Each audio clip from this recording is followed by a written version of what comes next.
அனைவருக்கும் வணக்கம். இது சாரதி லா ஸ்டடீஸ். சாரதி லா ஸ்டடீஸில் கான்ட்ராக்ட் ஆக்ட் 1ல் ரிவோகேஷன் ஆஃப் அக்செப்டன்ஸ். இதற்கு முந்தின வீடியோ பார்த்தீங்கன்னா ரிவோகேஷன் ஆஃப் ஆஃபர்னு பார்த்தோம். இந்த இடத்துல கொஞ்சோண்டு மாறுதல், அந்த இடத்துல அக்செப்டன்ஸ்னு வருது, அவ்வளோதான். ரெண்டுமே பார்த்தீங்கன்னா கிட்டத்தட்ட ஒரே மாதிரியான விஷயத்தை தான் சொல்லும். இதை பார்த்தா அதை புரிஞ்சிக்கலாம், அதை பார்த்தா இதை புரிஞ்சிக்கலாம். ரிவோகேஷன் ஆஃப் அக்செப்டன்ஸ்னால் என்னென்னா, இந்த ஒரு 5 லைனை படிக்கும்போது மிக அற்புதமாக புரிய வரும். அதற்கு முன்னாடி பார்த்தீங்கன்னா நம்மளுடைய சாரதி லா ஸ்டடீஸில் ஒரு வாட்ஸ்அப் குரூப் ஒன்று ரன் ஆகிட்டு இருக்கு. இதில் இணையணும்னு ஆசைப்பட்டீங்கன்னா உங்களுடைய பெயர் மற்றும் ஊரை எனக்கு வாட்ஸ்அப் டெக்ஸ்ட் மெசேஜ் பண்ணுங்கள். இந்த நம்பருக்கு நான் குழுவில் இணைச்சிடுறேன். நேரடி பயிற்சி வகுப்புகளுக்கோ அல்லது உங்களுடைய சந்தேகங்களை தீர்க்கும் வகைகளோ இந்த குழு இருக்கும் அப்படின்னு நான் நம்புகிறேன். மறுபடியும் நான் ரிவோகேஷன் ஆஃப் அக்செப்டன்ஸில் போயிடுறேன். ரிவோகேஷன் ஆஃப் அக்செப்டன்ஸ் என்பது, அந்த இடத்துல ரிவோகேஷன் ஆஃப் ஆஃபர்னு படித்தோம், அவ்வளோதான். இந்த இடத்துல அக்செப்டன்ஸ்னு படிக்கிறோம்.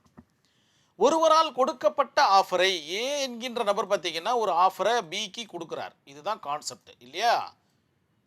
ஆஃபரை பார்த்தீங்கன்னா பி ஏற்றுக்கொள்ளுது. பி ஏற்றுக்கொண்ட பின்னர், அதை மற்றொருவர் ஏற்றுக்கொண்ட பின்னர் உடனே அதை அக்செப்டன்ஸ் பெறுகிறேன் என்று ஒரு லெட்டரை ஒன்று அனுப்பிச்சிடுறாருன்னு வச்சுப்போம். இந்த லெட்ரு வந்துன்னா போயிட்டுருக்கு. ஒரு ஆஃபரை பார்த்தீங்கன்னா ஏ கொடுக்குது, பி ஏற்றுக்குது. ஏற்றுக்கிட்ட லெட்டரை பார்த்தீங்கன்னா பிக்கு அனுப்புது. பிக்கு அனுப்புறதுக்கு ஏக்கு போய் சேரத்துக்கு முன்னாடி டெலகிராம்லேயோ அல்லது நேரடியாகவோ அல்லது வேற எந்த வழிகள்லையோ இந்த போஸ்ட்டில் அனுப்பப்பட்ட இந்த அக்செப்டன்ஸை பிரேக் பண்ணுற விதமாக இன்னொரு அக்செப்டன்ஸை அவருக்கு போய் சேரணும். இதான் கான்செப்ட். போய் சேர்ந்துச்சுன்னா இவர் அனுப்புகின்ற இந்த அக்செப்டன்ஸ் பார்த்தீங்கன்னா ரிவோக் ஆகிடும் அப்படின்ற மாதிரி சொல்கிறாங்க. இவ்வளோதான் விஷயம். இதற்கு முந்தின வீடியோ ரிவோகேஷன் ஆஃப் ஆஃபரை பாருங்கள். கண்டிப்பாக பார்த்ததுக்கப்புறமா இந்த வீடியோவை பார்த்தீங்கன்னா உங்களுக்கு புரிய வரும்.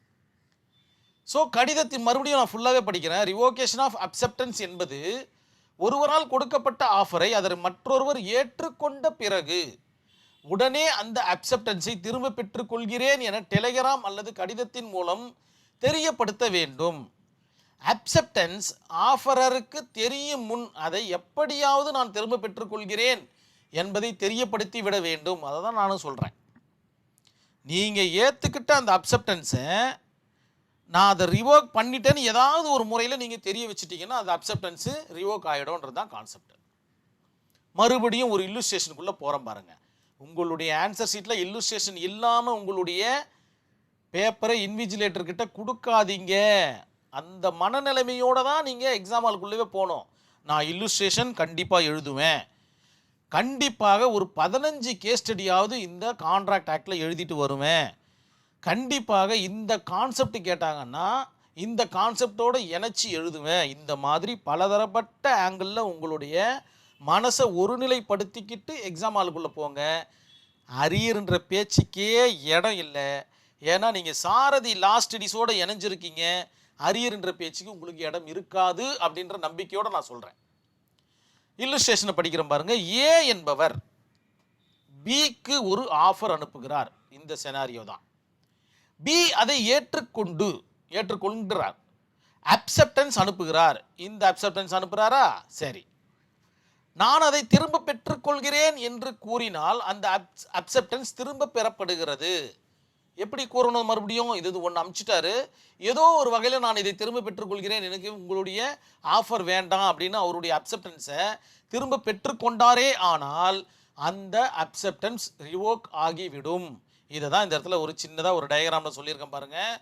ஏ என்கின்ற நபர் ஆஃபரை அனுப்புகிறாரு. பி என்கின்ற நபர் அந்த ஆஃபரை பெற்றுக்கொள்கிறார். ரெண்டுமே பை போஸ்ட்டுன்னு இருக்குது பாருங்கள். போஸ்டல் டிபார்ட்மெண்ட்லேருந்து போகுதுன்னு வச்சுப்போம். பி என்கின்ற நபர் அந்த ஆஃபரை அக்செப்ட் செய்து கொள்கிறார். அக்செப்ட் லெட்டரை அனுப்புகிறாரு. அனுப்புறதுக்கு முன்னாடி அவருக்கு ஒரு எண்ணம் வருது, இந்த ஆஃபர் நமக்கு வேண்டான்னு. ரிவோக் அக்செப்ட் பை டெலகிராம் மூலிமா மறுபடியும் ஒரு லெட்டர் அனுப்புகிறாரு டெலகிராம் மூலிமா. இது போகிறதுக்கு முன்னாடி இங்கே பாருங்கள், இது போகிறதுக்கு முன்னாடி இது போது பாருங்கள், டெலகிராம் போது பாருங்கள். போயிட்டு பி கிட்ட சேர்ந்துச்சுன்னா இந்த அக்செப்டன்ஸ் ரிவோக் ஆகிவிடும் என்பது தான் இதனுடைய முக்கியமான அர்த்தம். கண்டிப்பாக இந்த ரிவோகேஷன் ஆஃப் அக்செப்டன்ஸ் உங்களுக்கு புரிய வந்திருக்கும்னு நினைக்கிறேன். கண்டிப்பாக 1 by 1 வீடியோவை பாருங்கள். மிக நேர்த்தியாக நோட்ஸ் எடுங்க. இதோட நான் இந்த வீடியோவை கம்ப்ளீட் பண்ணிக்கிறேன். நன்றி, வணக்கம்.